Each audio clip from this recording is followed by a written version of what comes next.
We are on the precept that is often called not lying or non-lying, which I think a very it's kind of a very it's a masterpiece of understatement, if you will, in terms of what this precept is revealing. This precept is seen to be the second most of the five main precepts that, as lay people, we generally seek to abide by. And largely this involves right speech. It's very much interlinked with the third of the Eightfold Path in Buddhism, right speech.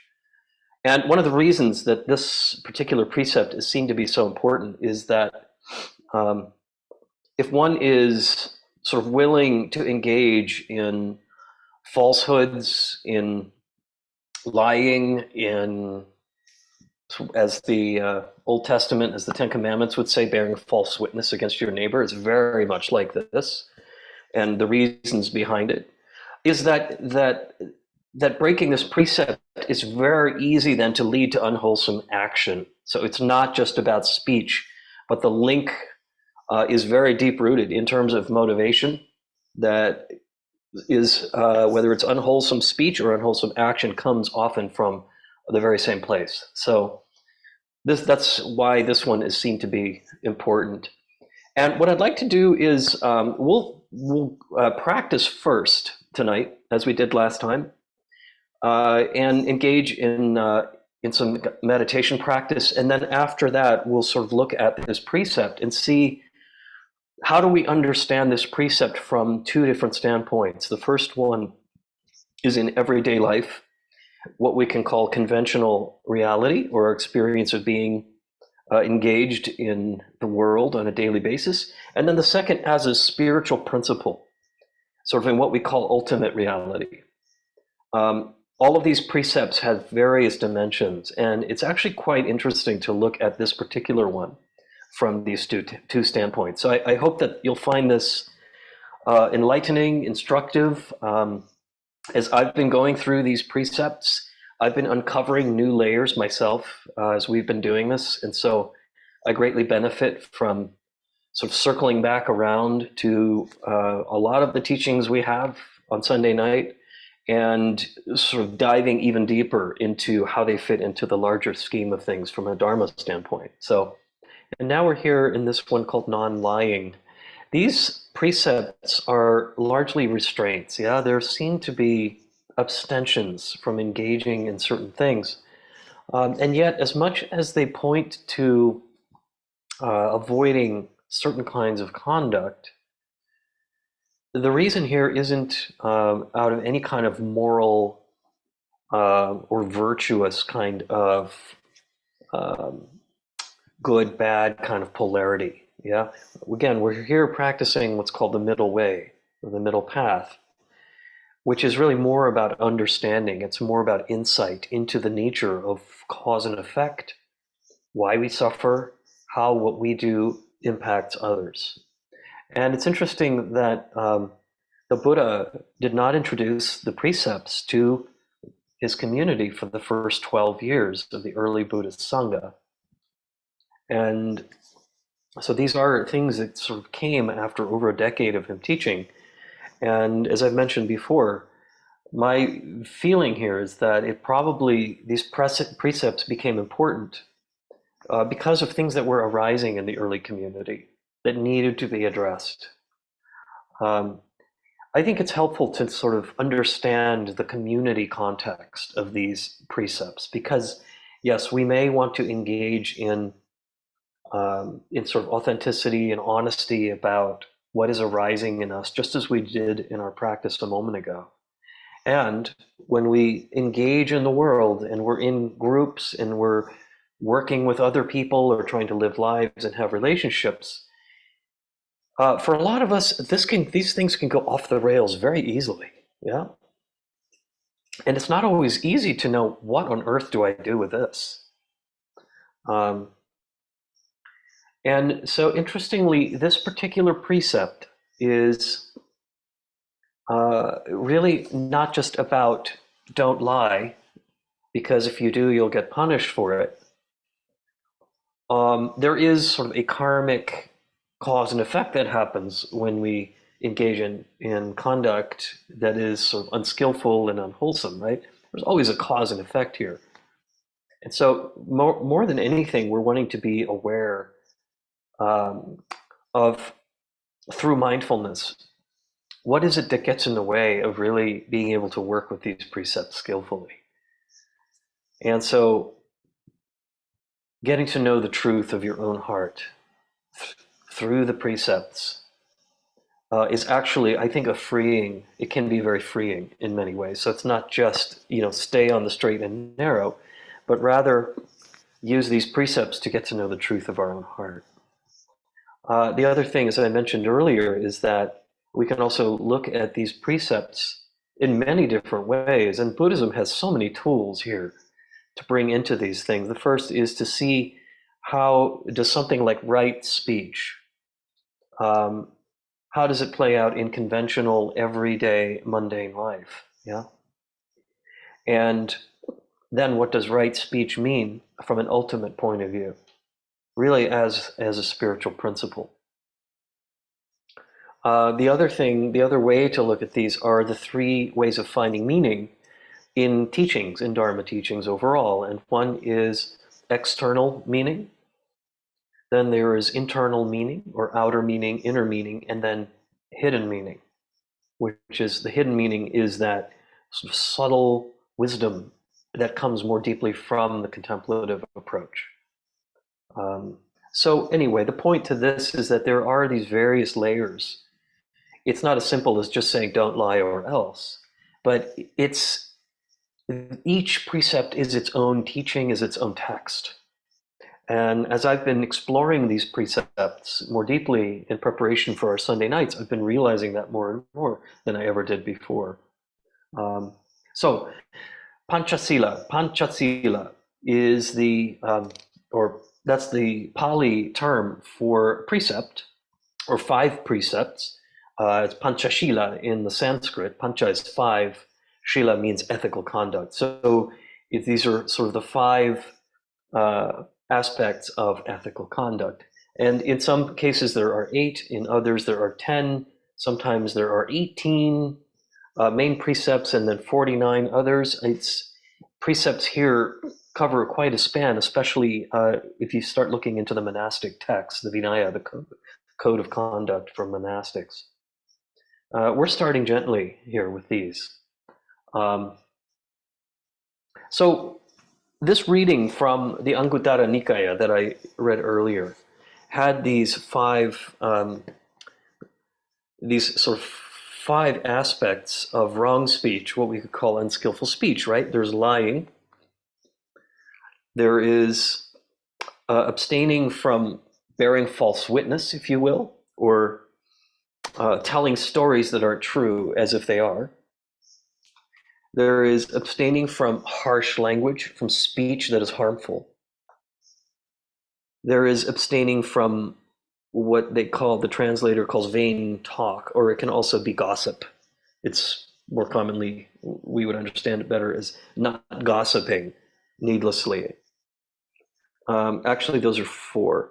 Those are sort of 4 areas from this text that are sort of the areas that compromise our ability to sort of practice a sense of authentic transparency. Yeah. So harsh speech, malicious speech, gossip. The question that we're being asked here is, if you are sort of lost in this kind of unskillful speech, why? Yeah. How about, then this is where mindfulness helps. What is my motivation here? Motivation, once more, is the heart of the matter. And what we may find, if we're sort of casting things, exaggerating, this is something else that's talked about in the sutras. The Majjhima Nikaya is where also we find the 5 precepts. And here it can be exaggerating. Yeah. Interestingly, little white lies are not seen to be altogether as altogether bad. Yeah. Now, it's still not skillful. But here we have a question of degree. To what degree is this going to impact? Is it, what is the degree of this quote unquote lie? Is it a white lie? Is it a big lie? Will it impact a lot of people? Is it just something minor? And as many of us maybe have learned by now, hopefully, even little white lies are very messy, or what my mother used to call little white lies.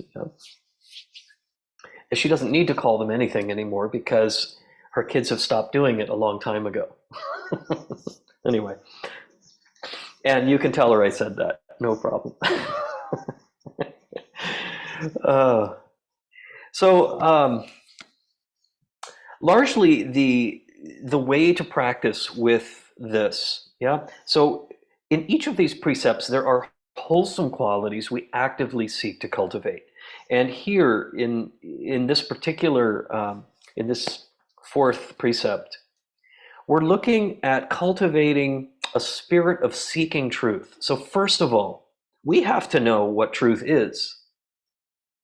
So yes, motivation, but we also have to really be committed and devoted to truth. And that is to be willing, as we just did in our meditation, to see things as they are. It doesn't mean we have to judge what we see harshly or with any kind of sort of dual measuring stick, but we at least have to have the willingness to see things as they are clearly. So the aspiration here is to really see things as they are and notice if our narratives are getting in the way. And this narrative, a narrative can be a feeling narrative. It can be, oh, I crave attention, and so I'm going to sort of expand this story a little bit more, and because it'll say something about me that I wish people would think about me, and so on and so forth, right? Or I want to come out smelling like roses, so I will gossip about this person over here and kind of what they did wrong. I mean, it's these qualities are so pervasive. So we're really committing here to not just seeking truth, but authenticity. And the other thing here, when we talk about cause and effect, we're also talking about how am I showing up? And how am I impacting a community if I'm saying things that are harmful or untrue or talking about someone behind their back? It may seem like a reasonable thing to do in the moment, and yet we are also part of a field of social awareness here. And rather than us showing up to appear a certain way, we want to show up because we're creating an environment where we can all experience together, where all of us are seen to be reliable and trustworthy. And I think this was the Buddha's real kind of intention here behind this precept, is we want to be able to rely on each other in wholesome ways. We want to be able to trust each other. And that also includes trusting someone to say the truth if we need to hear it, rather than engaging in what we can call gaslighting or passive aggressive, all of these qualities that can become so toxic that the very fabric of relationships fall apart around them. And so here, skillful speech becomes very important. One of the things that I like when I consider this third path in the Eightfold Path that the Buddha teaches is that right speech involves a few different qualities, and one is a conservation of words, a conservation of energy. And thus, when you say something, when you have considered, you've kind of weighed it out, is this helpful? Then it may speak more in ways that are helpful, rather than just quick reaction. Now, what do we do if we're angry? Yeah. How do we deal with that? If somebody has triggered us. And I think, from a karmic standpoint, reacting out of anger because we can't help it what we're doing is playing a pain narrative. Yeah, it's a different kind of legitimacy, perhaps, than trying to deceive someone. Deceptive speech intentionally is seen to be among the worst things. Committing fraud, um, those kinds of things. And so we may feel some regret if we've spoken out of anger or we've hurt someone with our speech. And even then, we have the capacity to engage in right speech by expressing, here's what was happening, here's why I did this, I'm sorry, if I hurt you with what I said. This too cultivates reliability and trust, so that you're not holding, you weren't fine, and all of that. But that doesn't mean to say this is all easy. What we're talking about here is kind of mindful relationship and mindful communicating. And as a side note, we're going to be a retreat this year in August at Rolling Ridge. Hello, Marie. I see you there. You're still in Egypt, it looks like. Yeah. Marie is going to also do a piece of that on mindful communication that will speak to a lot of what we're talking about here. There are ways to approach things like insight dialogue and mindful communicating.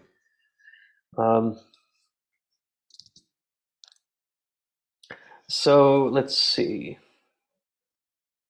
There are three things that we can look at from the Majjhima Nikaya, where the Buddha teaches what we can call sort of skillful communication.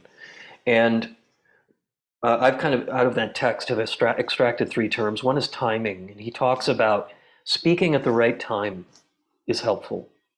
So has anyone had the experience where you're trying to jump in, and there's no room to jump in, and there's a conversation happening where you've thought, I wish I could just back away, hold my thought, do some breathing, and because I know this might be helpful to the conversation. And then when you do, it feels natural. This is I think part of it is just timing. Yeah, 3 T's here, by the way. Timing is the first T. The second one is tone, where the Buddha tells us, be mindful of of kind of the so I'm paraphrasing here, but the kind of attitude that's coming out in what you're saying. Again, this is part of skillful means, timing, and the tone, being aware of the quality of speech. If I'm speaking in such a way that is really aggravated, maybe we're mirroring something that someone else is feeling, and it's helpful. So, but we have to know which tone is appropriate. And I know you thought I was going to say speaking in that kind of a tone is never good. Not always. Sometimes it's okay, but we have to know the context. When we do counseling work, sometimes I'll teach my students that sometimes it's not helpful to be responding to someone who has a heightened level of anxiety or frustration, to respond with a calm tone. What does that do, those of you who are therapists? If you're speaking very quietly while somebody is agitated, yeah, sometimes it can actually aggravate them more. So that doesn't mean we have to match their level of arousal, but we at least want to have more energy in our responses, because it helps to create more of a connection than a distance by saying, oh, I'm calm here and I know you're agitated. Yeah, okay. Maybe we are, but this is skillful use of tone, I think. Yeah. And then the third is transparency. It's basically the third T here in this sort of triad of T's, which is a fourth T, I guess, but actually I'm going to have a sip of tea right now. Okay, bad jokes coming out. Transparency here, meaning that you're not trying to cover anything up, you're not in denial, and you're really trying to speak truth. In fact, that could be the fourth T, is truth, but he really talks about timing here, tone, and the sense of being able to express clearly what is there. Yeah. The last thing here that I'll say as well, and this one's interesting, is that the wholesome qualities to cultivate around non-lying, this precept, is precision of thinking. This is an interesting one. That our speech, if our thoughts are muddy and chaotic and full of feelings and reactivity, it's going to be very hard to communicate clearly. Has anyone had this experience? If you're really like agitated and angry, putting the right words in the right places, I mean, it's just so hard to do. Yeah. If you've been triggered, it's sometimes the mind just gets foggy. So part of this is also has to do with the thinking mind and the precision and the clarity with which we communicate. Now, I don't think there's sort of an easy formula to say, oh, here, just do this and your mind will clear. Sometimes we have to go off and just vent or whatever. But then when we come back and we have more clarity, this use of the words precision in our thoughts matters. Yeah? This is kind of the skillfulness in terms of awareness and attention that he's talking about, or the mind skill we need in order to communicate. So as if you haven't guessed by now, these precepts are all fundamentally relational. Yeah, they happen in relationship in some way. And in my view, a lot of this happens within the relationship that we have with ourselves first. This is why it's helpful to practice with the qualities through mindfulness, through whatever contemplative practice you might be practicing. The sincerity of truth-seeking as opposed to avoidance and denial, cultivating a sense of clarity or precise thinking, a sense of honesty and reliability. Here, we can actually practice reliability with ourselves. We know we're not trying to deceive ourselves, hopefully. That we're honest and authentic with what's going on with ourselves. I think the more we cultivate this within our own mindscape, even if it takes journaling to get to the heart of the matter, to find some clarity, so be it. By doing this, we gain more, we can call emotional intelligence, more of a sense of responsiveness from different parts of us, not just the wounded heart, but the one that is caring and spacious. So, conventional and ultimate. Last thing I'll say here. If we look at the conventional understanding of this precept, we can see how what we're cultivating here in a conventional sense is our skillful relationships. Relating differently by undoing unwholesome reactive habits through mindfulness. And when I say reactive, it's not that we don't have the feeling, but we're not necessarily acting on the narrative of the anger and then harming others in the process. It doesn't mean we can't have the force of the feeling imbue our communication with passion. That's fine. But the reactive habits that tend to snowball. Cultivating a harmonious, reliable community where people are honest and transparent and skillful, non-judging, and consistency. This is a word that came to me earlier when I was practicing and considering these things we're talking about, is that it's important to be consistent with these qualities, that we show up again and again and again with the authenticity and the heartfulness that comes with really wanting us to have a very healthy, free-flowing relationship. It doesn't mean it's always going to be harmonious and easy, of course. As any of you know who've been in communities, when you get more than one person in a room, there's always the potential for disagreements and differences. So now the ultimate, the view here, has to do with speech that is rooted in non-self. Speech that is rooted in non-self. And what I mean by that is that the teachings that were given around shunyata, emptiness or profound openness without all of the clutter and the projections. That we're able to speak from a place where our own self-cherishing isn't hijacking everything. So there is, in essence, a selflessness about the communication, and it's more about the usness of it. Now, that with some caveats, that we also have to be willing to express what we need if we're in a relationship. So that doesn't mean sacrificing what your needs are or communicating what's important to you. That we need to do that with confidence as well. So I want to make that very clear. I'm not saying that non-self means just forget about yourself altogether.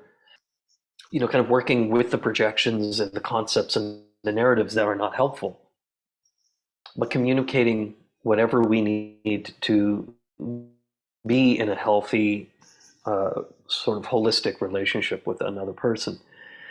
Also expressing thoughts arising from wisdom, from insights, perhaps experience. Those of you who have children know exactly probably what this is like, where your child comes to you with a question and you're like, the answer, and you're conveying to them some truth. It's almost like a teaching, based on experience, and you know that they really want to hear your opinion. Conveying love, and that can also with what we call fierce compassion, which is compassion that is imbued with a force to it. It has boundaries, and it's non-judging. It just expresses, again, with transparency, this doesn't work for me. This doesn't work for us. Let's try to find another way. Or here might be another option. So conveying love also in the way we speak, because we care. We care about the other person. We care about our interactions. And then the last one is, which was employed by the Buddha himself on several occasions, responding with silence. This too can be wise speech or right speech. Appreciating the resting in noble silence. In fact, the Buddha himself was known, if somebody asked him a question and it was irrelevant to the teaching, he wouldn't say anything. There were a couple of accounts. Now I can't imagine he'd sit there all judgy, like looking at the person. But largely, that silence too is valuable. It's important. We don't always have to fill the space. Remember that principle of conserving one's speech, conserving words as a mindfulness practice. It doesn't mean you're disengaging or that you're shutting down or checking out, but it means that your response is considered. So speech rooted in non-self, expressing insights, really sort of seeking wisdom together. If you're in a relationship, if you're with others, having a conversation, using silence and conveying love.